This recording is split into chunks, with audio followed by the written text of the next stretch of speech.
लोकसभा में नेता विपक्ष और कांग्रेस सांसद राहुल गांधी ने एक ऐतिहासिक प्रेस कॉन्फ्रेंस में आरोप लगाया कि भारत के चुनाव आयोग ने संगठित तरीके से लोकतांत्रिक प्रक्रिया को ध्वस्त कर दिया है, जिससे सत्ता में बैठी बीजेपी को फायदा हुआ। ये खुलासा सिर्फ मतदाता सूचियों में धांधली का नहीं, बल्कि पूरे चुनावी तंत्र की भ्रष्ट करने की कहानी है।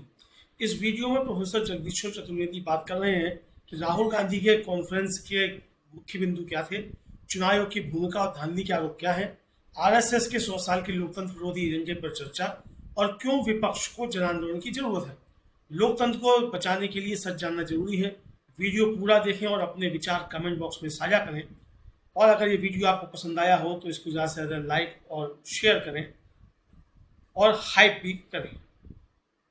कि किस तरह से इलेक्शन कमीशन एक तरह से पूरे को पूरे इलेक्शन के प्रोसेस में धांधली करके सत्तारूढ़ बीजेपी को जीता था। और ये अपने आप में मतलब मेरी जानकारी में किसी भी पॉलिटिकल लीडर के द्वारा इतना सुसंगत और व्यवस्थित एक्सपोजर प्रेस कॉन्फ्रेंस के जरिए कायदे से ये प्रेस कॉन्फ्रेंस के जरिए ये एक्सपोजर आया है। कायदे से ये काम इलेक्शन कमीशन के पीछे काम करने वाले, इलेक्शन कमीशन की बाइट पर काम करने वाले पत्रकारों का। लेकिन जो नरेंद्र मोदी ने मॉडल चुना है उसमें किसी भी पत्रकार के लिए और किसी भी दल के लिए संभव नहीं है कि वह इतनी व्यापक जांच पड़ताल करके, मेहनत करके, पैसा खर्च करके कोई आरोप सामने लाए। आमतौर पर हमारे यहाँ आरोप पेश करने की आदत रही है, प्रमाण आया थोड़ा बहुत और हमने आरोप पेश कर दिया। लेकिन ये जो आरोप वोट चोरी का, मतपत्रों में धांधली का और पूरे के पूरे इलेक्शन को जिसे कहे कि धांधली के जरिए जीतने का जो आरोप राहुल गांधी ने लगाया, ये बहुत ही सीरियस आरोप है और ये प्रमाण सहित लगाया है।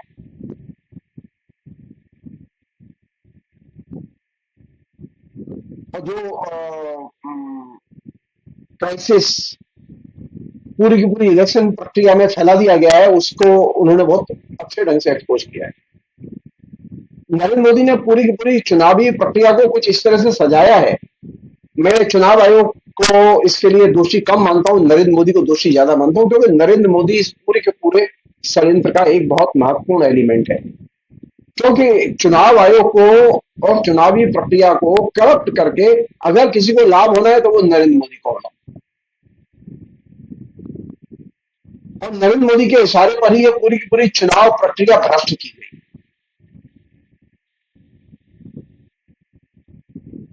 ये आरएसएस के 100 साल के अवसर पर एक बहुत महान घोटाला, लोकतंत्र का घोटाला। आरएसएस के 100 साल होने वाले, आरएसएस को डेमोक्रेसी पसंद नहीं है। हम चाहे या न चाहें, हम आरएसएस के मेंबर हो या न हो, लेकिन ये सच है कि आरएसएस को हिंदू राष्ट्र चाहिए, उसे लोकतंत्र नहीं चाहिए।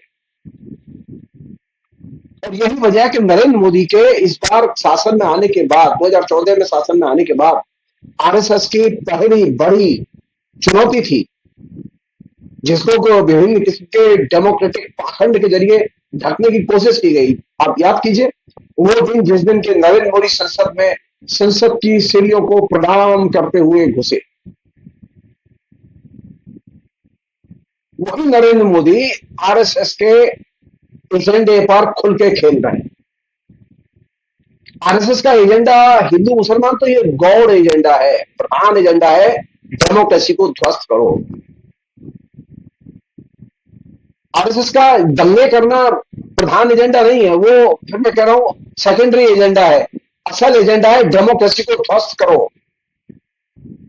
संविधान को एकदम निष्क्रिय बनाओ, जनता में भय और पॉपुलिज्म के जरिए इस तरह का एक तरह से गठबंधन तैयार करो कि कोई भी व्यक्ति जो सत्ता में बैठा हो, कोई ब्यूरोक्रेट जो कुर्सी पर बैठा हो, वो आरएसएस के लोगों से डरे और उनकी राय के अनुसार काम करे। तो ये जो नौकरशाही की जो एक तरह से कानून के हिसाब से न्याय के हिसाब से काम करने की जो पद्धति थी, उस पद्धति को एक सिरे से तिलांजलि दे दी गई। और इसके लिए बड़े सुंदर सुंदर आभूषण पहनाए गए जिससे कि आपको ये चीज नजर ना आए। किसानों को मदद दी जा रही है, लोगों को 5 किलो राशन दिया जा रहा है, लेकिन उनके हाथ से डेमोक्रेसी छीनी जा रही है। जो लोग 5 किलो राशन ले रहे हैं और जो किसान 2000 रुपया प्रधानमंत्री कोष से ग्रहण कर रहे हैं, उनसे बदले में जो चीज ली जा रही है उसके बारे में वो लोग सोचे। उनसे बदले में वो चीज ली जा रही है, वह उनका लोकतांत्रिक अधिकार और लोकतंत्र।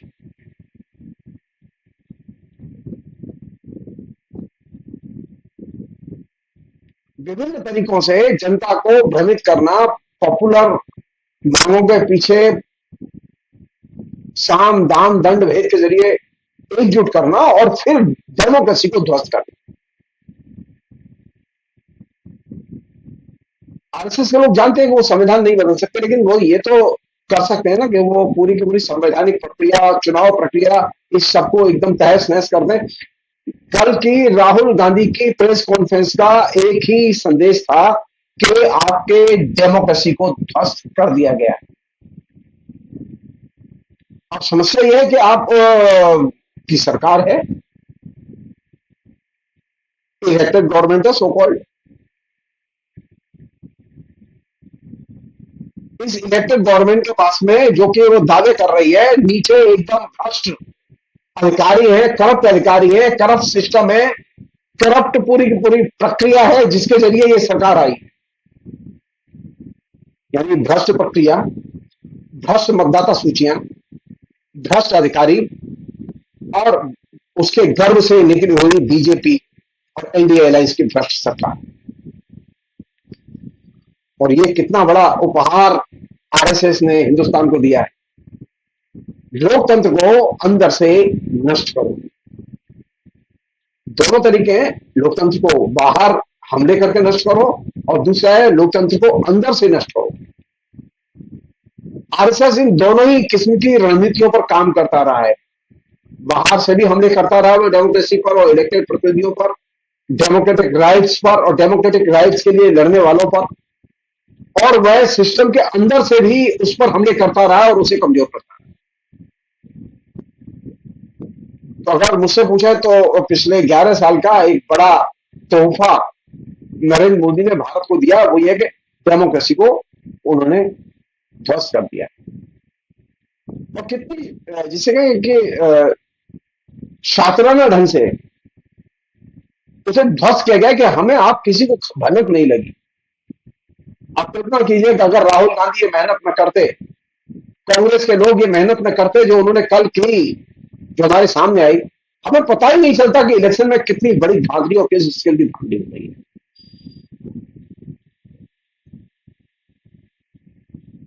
कल का पूरा प्रेस कॉन्फ्रेंस सुनने के बाद एक ही राय बनी, हर लोकसभा और विधानसभा सीट पे मतदाता सूचियों में मतदान की प्रक्रिया में व्यापक धांधली की गई है।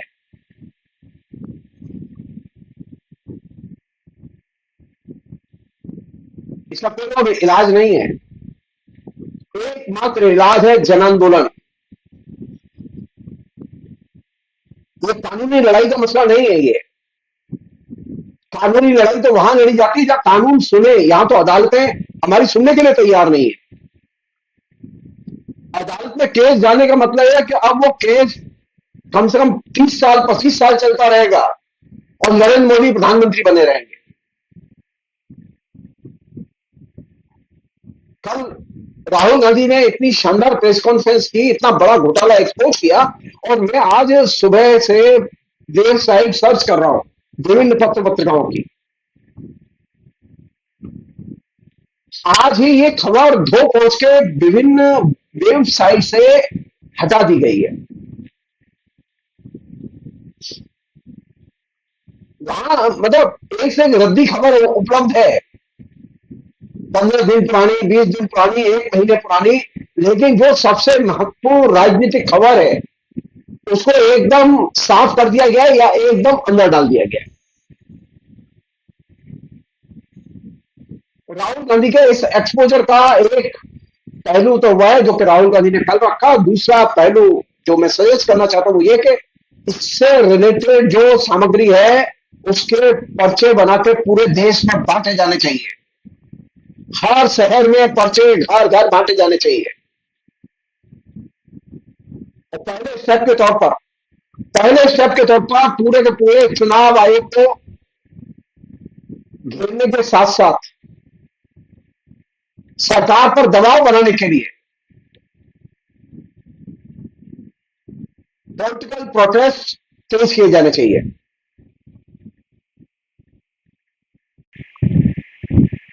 ये बहुत बड़ा जिसे कि मॉडल है जो कि आरएसएस ने अडॉप्ट किया है। वो पूरे के पूरे डेमोक्रेसी को ध्वस्त करना चाहते हैं। आपको लग रहा है कि वो आपके वोट छीनना चाहते हैं, मुसलमानों के वोट छीनना चाहते हैं, उन्हें वोटर लिस्ट से हटाना चाहते हैं, वो नए नागरिकता कानून के जरिए मुसलमानों को अलग करना। नहीं, वो सब सतही चीजें, असल चीजें है पूरी की पूरी डेमोक्रेसी को ध्वस्त करो।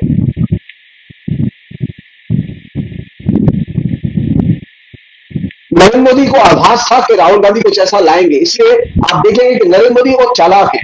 डाइवर्जनी टैक्टिक्स के तौर पर उन्होंने बिहार में गहन चुनाव मतदाता सूची तैयार करने का फैसला किया। आप इसमें बात करें नहीं, ये जो मतदाता सूची को बनाने की जो प्रक्रिया है वो भी धांधलीपूर्ण है, और ये जो अभी तक जो चुनाव हुए वो भी धांधलीपूर्ण है। और धांधलीपूर्ण चुनावों के परिणाम को हम नहीं मानते। विपक्ष को पहल करके अपने सांसदों को पहले कदम के तौर पर इस्तीफा देने के लिए तैयार करना चाहिए। विपक्ष के सांसद इस्तीफा देंगे। पहले आंदोलन होना चाहिए, जगह जगह विशाल रैलियां निकलनी चाहिए और चुनाव के बहिष्कार की घोषणा की जानी चाहिए। अगर ये इस समय भी इतने बड़े प्रमाण के बावजूद, ये तो एक तरह से इलेक्शन कमीशन का व्यापक घोटाला है। हर मोहल्ले की मतदाता सूची में धांधली है, हर कॉन्स्टिट्यूएंसी में धांधली है। ऐसी धांधली तो पूरे हिस्ट्री में कभी देखी नहीं गई। और आश्चर्य की बात है कि धांधली इलेक्शन के प्रोसेस के दौरान सामने नहीं आई, उसके बाद सामने आई, क्योंकि उसका जो पूरा का पूरा की प्रक्रिया बनाई हुई है वो इतनी जटिल प्रक्रिया है कि किसी के लिए उस धांधली को ट्रेस करना संभव नहीं है।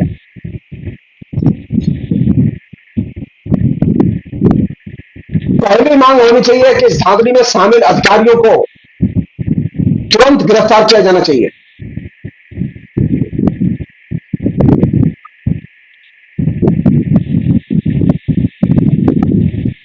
सारे के सारे चुनाव जो इन धांधली की से भरी हुई रिपोर्ट्स के आधार पर किए गए वो चुनाव कैंसिल किए जाने चाहिए। और चुनाव कैंसिल किए जाने से पहले पूरी की पूरी मतदाता सूची, उसकी पिछली और नई दोनों इलेक्ट्रॉनिक फाइल दी जानी चाहिए, जिससे उसकी जांच की जा सके और उसके खिलाफ एक्शन लिया जा सके।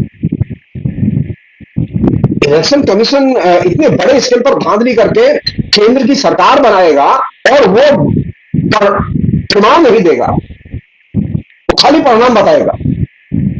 अगर प्रमाण मांगे जाएंगे तो इतना लंबा प्रोसेस है कि आपको प्रमाण जुटाने में जान निकल जाए आपकी। आप हाई कोर्ट जाइए, आप सुप्रीम कोर्ट जाइए, यहां जाइए, वहां जाइए। अरे इलेक्शन कमीशन को सीधे सीधे वोटर लिस्ट देने में और एक ऑथेंटिक इलेक्ट्रॉनिक वोटर लिस्ट देने में क्या परेशानी है?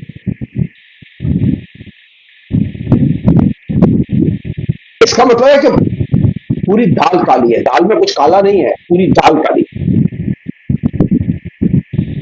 एक ही मैसेज है, कल के राहुल गांधी के भाषण का एक ही मैसेज है, जो कि एक जमाने में नागार्जुन की बहुत फेमस कविता की पंक्ति है, इनके लेखे संसद फंसद सब फिजूल है, इनके लेखे संविधान कागजी फूल है। ये वे लोग हैं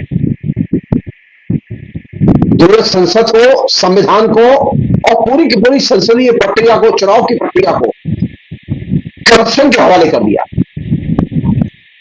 ये अपने घूस खाते हैं, हमें कोई दिक्कत नहीं थी, लेकिन आज तो स्थिति इतनी बदतर है कि ये खुद घूस खा रहे हैं, इलेक्शन कमीशन घूसखोरी में और करप्शन में इन्वॉल्व है।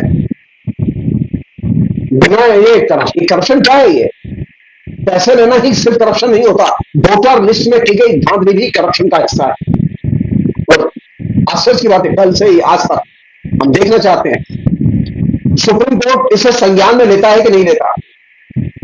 इतना बड़ा घोटाला जिस पर के पूरी केंद्र सरकार की सत्ता टिकी हुई है।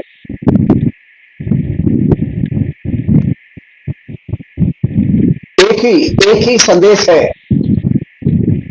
जनता सड़कों पर लाओ।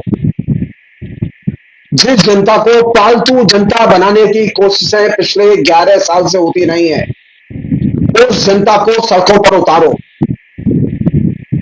मुझे पालतू जनता नहीं चाहिए, मुझे फालतू जनता भी नहीं चाहिए, मुझे सिर्फ आंदोलनकारी जनता चाहिए।